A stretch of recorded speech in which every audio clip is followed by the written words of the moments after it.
Hello everyone, welcome to auto I S academy YouTube channel. और आज हमारी H P S main series के अंदर हम गांधी स्टडी के ऊपर आज कुछ और इम्पॉर्टेंट क्वेश्चन जो हैं इनको डिस्कस करेंगे और देखेंगे कि गांधी जी के कंसेप्ट को किस तरह हम अपने आंसर राइटिंग में बेटर जो है वहाँ पे लिख सकते हैं।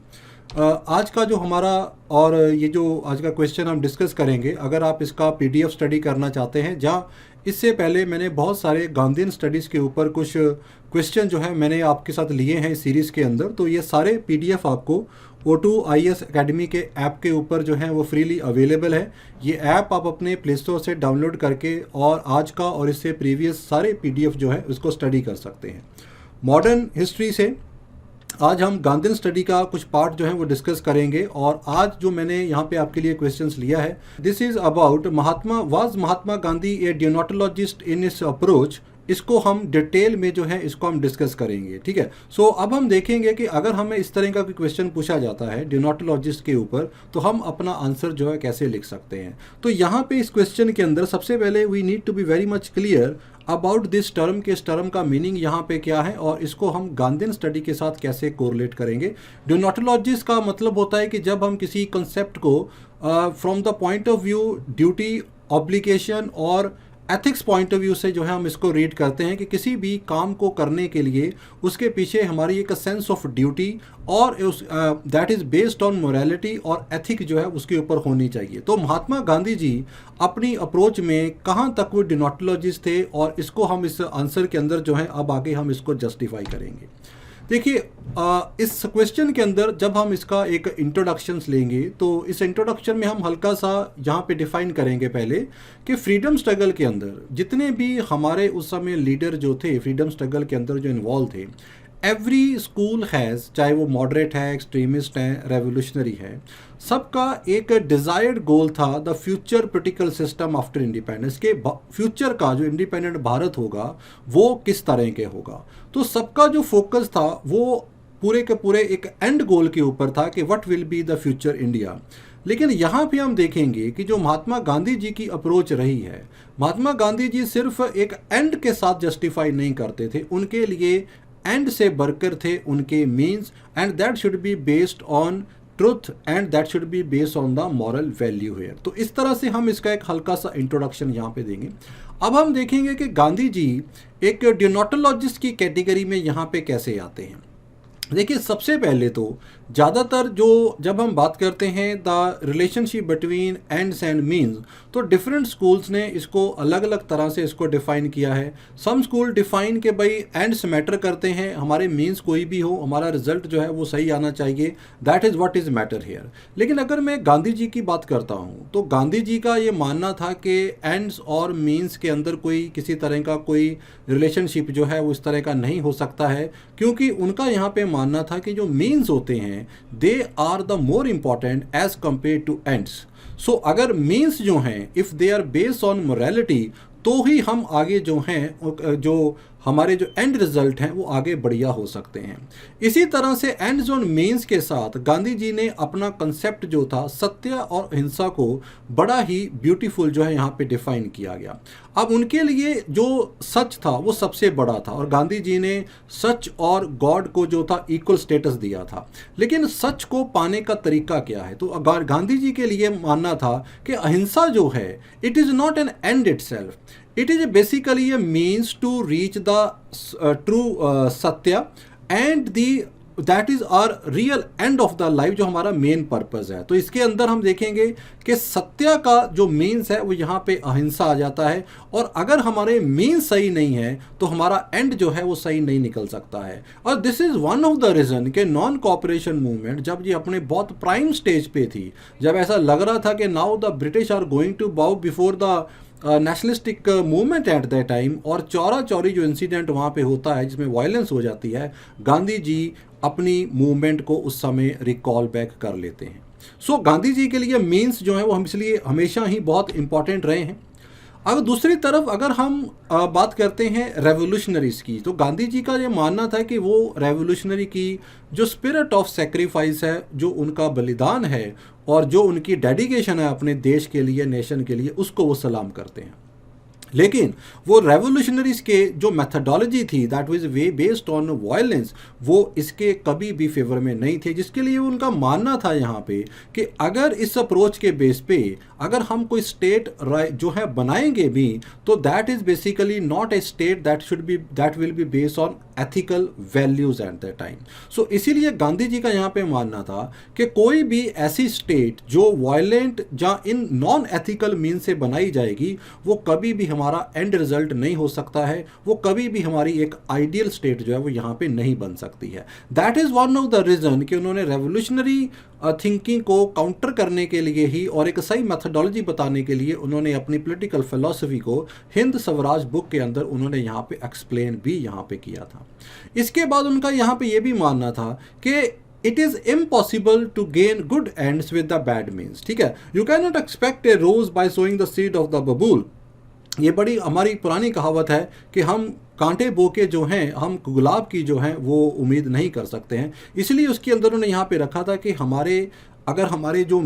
एंड्स हैं जो ना सिर्फ हमारे वो एथिकली और मॉरली बहुत सही होने चाहिए, बल्कि उनको अचीव करने के लिए जो हमारे मीन्स हैं वो भी उतने ही इम्पॉर्टेंट है। और अगर हमारे मीन्स सही नहीं है तो हमारा जो एंड रिजल्ट है वो हमारा कभी भी सही नहीं निकल सकता है। सो दैट इज़ वाई हम यहाँ पे देखेंगे कि गांधी जी जो अपनी अप्रोच के अंदर बिल्कुल एक डिनोटोलॉजिस्ट की तरह उन्होंने यहाँ पे सपोर्ट किया है कि जो ड्यूटी है, जो हमारे मीन्स हैं, that should be based on ethics and based on the moral values. इसके बिना जो है हमारा जो राम राज्य या एक आइडियल स्टेट जिसको स्टैब्लिश करना चाहते थे वो पॉसिबल नहीं हो सकती है। और अगर हम पूरा गांधी जी का अगर फ्रीडम स्ट्रगल के अंदर उनका कंट्रीब्यूशन देखें या उनका जो स्ट्रगल देखें, तो उसमें ये चीज़ बड़ी क्लियरली हमें वहाँ पर देखने को मिली है कि गांधी जी ने चाहे कोई भी आंदोलन किया हो, कोई भी उन्होंने मूवमेंट चलाई हो, उसके अंदर उन्होंने अपने जो मीन्स थे that should be based on non violence, अहिंसा बेस्ड जो थे उसको उन्होंने कभी भी नहीं छोड़ा है। उन्होंने अपने basic principle of non violence, satyagraha, इन सब चीज़ों के ऊपर उन्होंने कभी भी कॉम्प्रोमाइज़ जो था वो नहीं किया था। सो स्टूडेंट, ये हमारे पास यहाँ पे एक पहला क्वेश्चन है जो गांधी जी के साथ हम यहाँ पे डिस्कस करते हैं। इसके बाद हम एक और क्वेश्चन यहाँ पे लेंगे, describe the Gandhi ji views on social issues particularly regarding the caste and the womens के ऊपर, जब उस समय के जो हमारे सोशल मुद्दे थे उसको लेके गांधी जी के क्या ओपिनियन रहे हैं, क्या व्यूज़ रहे हैं। तो अब हम इस क्वेश्चन के अंदर जो है हम गांधी जी के इन व्यूज़ को यहाँ पे एक्सप्लेन करेंगे। अब इसके अंदर सबसे पहले हम यहाँ पे देखेंगे कि गांधी जी का जो पूरी लाइफ डेडिकेट उन्होंने किया नेशन की स्ट्रगल के लिए, फ्रीडम के लिए, it was not only just on the base of political awakening, को पॉलिटिकल फ्रीडम के लिए काम कर रहे थे। गांधी जी ने जहाँ पे एक देश में एक पॉलिटिकल अवेकनिंग और एक नई जागरूकता लेके आए लोगों के अंदर, वहीं पर उन्होंने उस समय के जो हमारे सोसाइटी बेस्ड जो हमारी सोशल ईवल थी, चाहे वो अनटचबिलिटी थी, चाहे वो चाइल्ड मैरिज या वुमेन के जो इशू थे, उनको भी उन्होंने साथ साथ में उतना ही इम्पॉर्टेंट माना और उनके लिए एक बहुत सारे रेफॉर्मेटिव काम भी किए। अब हम सबसे पहले देखेंगे कि गांधी जी का कास्ट और अनटचबिलिटी के लिए यहाँ पे क्या उनका यहाँ पे व्यूज़ थे और इसको यहाँ पे वो कैसे मानते थे। यहाँ पे गांधी जी का मानना था कि सोसाइटी जो है, जो हमारी उस समय इंडियन सोसाइटी अगर हम बात करते हैं यहाँ पे, तो उनका यहाँ पे मानना था कि जो हमारी सोसाइटी के अंदर जो ट्रेडिशन ऑफ अनटचबिलिटी है इसको पूरी तरह से ख़त्म करना चाहिए, क्योंकि ये जो है ये किसी भी तरह से वो जस्टिफाई नहीं किया जा सकता है। लेकिन इसके साथ साथ गांधी जी जो थे वो वर्ना सिस्टम को जो थे वो मेंटेन करने के फेवर में जो यहाँ पे करते थे, और वो उन्होंने वर्ना सिस्टम को पूरी तरह से रिजेक्ट नहीं किया था। और साथ में गांधी जी का मानना था कि जो हमारा प्रेजेंट या हमारा फ्यूचर का सोशल सेटअप हो, it should be based on tolerance. Tolerance में जहाँ पे हम एक दूसरे की, चाहे वो हमारे कल्चरल डिफरेंस हैं, चाहे वो रिलीजियस डिफरेंस हैं, चाहे कास्ट बेस्ड डिफरेंस हैं, हम उनको डिफरेंस को एक्सेप्ट भी करें और दूसरे के डिफरेंस को हम रिस्पेक्ट भी दें यहाँ पे। तो ये सब चीज़ें जो थी गांधी जी एक फ्यूचर की सोसाइटी में यहाँ पे चाहते थे।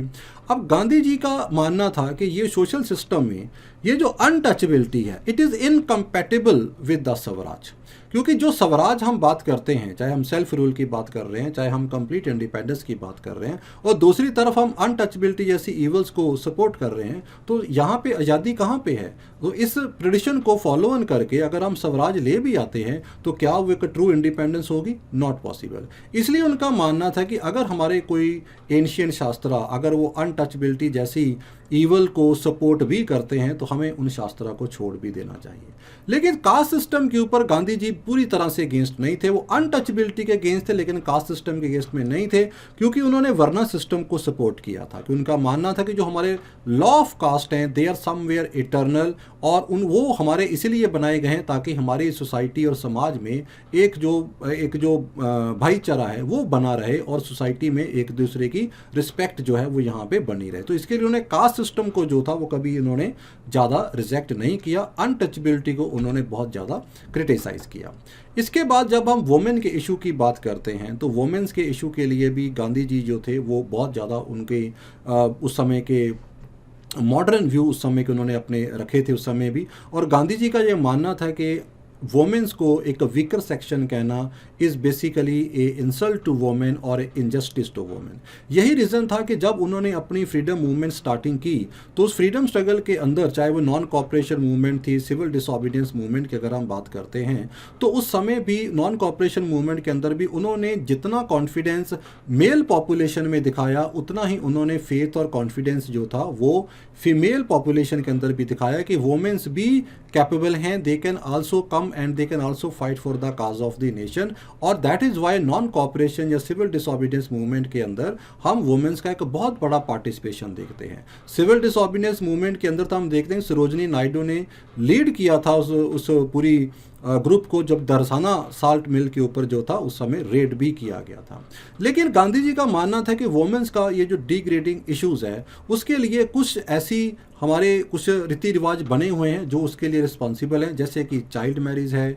डॉरी सिस्टम है, फीमेल इन्फेंटिसाइड जो है, ये कुछ हमारे ऐसे मुद्दे हैं जिसकी वजह से जो वोमेंस हैं उनकी जो प्रॉपर पर्सनैलिटी है वो कभी ग्रूम नहीं हो पाती है। अब गांधी जी ने वोमेंस को एक देवी का दर्जा भी दिया कि जो हमारे घर में रहती है वोमेन वो हमारे लिए एक देवी के समान है यहाँ पे, और ये हमारी एक